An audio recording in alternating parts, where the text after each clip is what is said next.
How do you hide a round pole in a square box? Well, you might need a couple funky tools to help you get the job done. Years ago, when we did our basement, some 18 years back, we had steel poles that were in the middle of the basement that were support columns. And how do you hide those? So we had bought something called the pole wrap, and it was fine at the time. It was a quick, easy glue-on project, and that's what we did.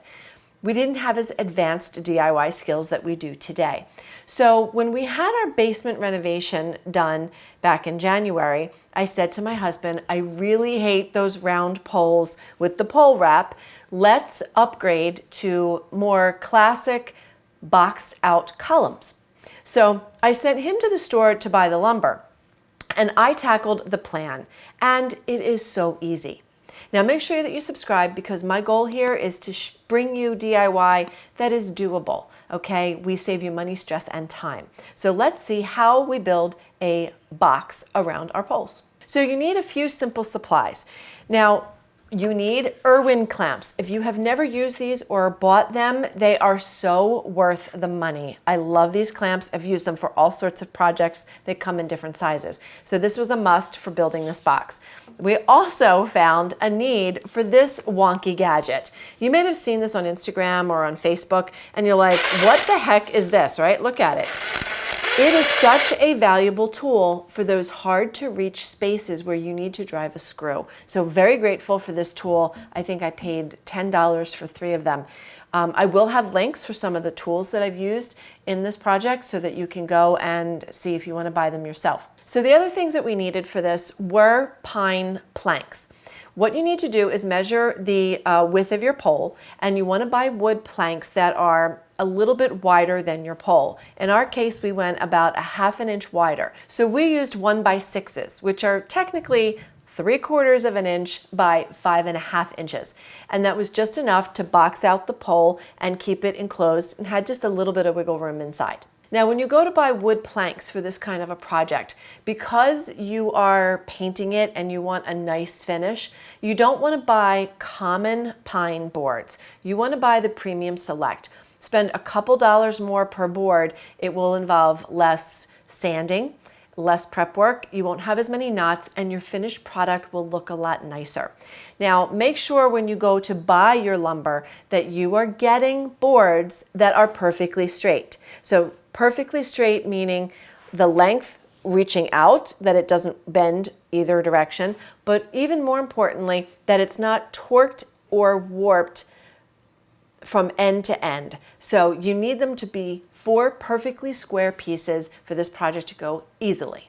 A few other tools that we used were classic joist builder framing brackets. Very easy to find, very inexpensive, and they hold the box together on the inside so that you're not just relying on brad nails. Now, the other thing I used is my brad nailer. I love my nail gun. If you don't have one, it is such a fabulous tool to have on hand, and my favorite is the Ryobi Airstrike because it has various size brad nails that it can use, whereas some of the other tools you are limited to just one size of nail per tool.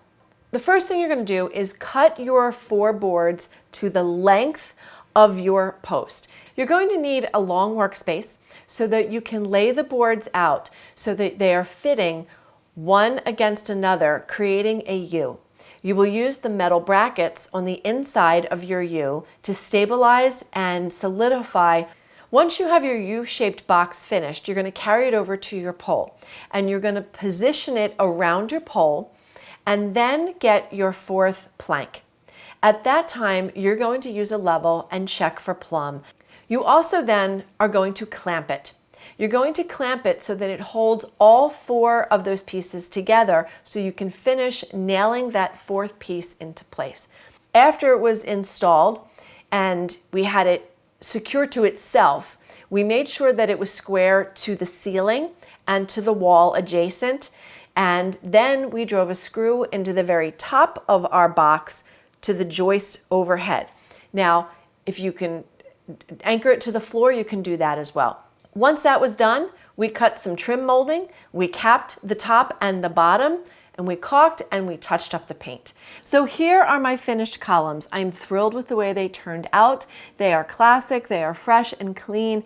This is a very DIY doable project. Yes, you may need to invest in a few more tools, but you will learn to tackle even more projects with some of these basic carpentry style tools. So if you have questions or comments, please drop them in the box below. If you want to see that tool list, that is in the description section. And of course, subscribe, because I'd love you to stick around as we have lots more things coming this summer.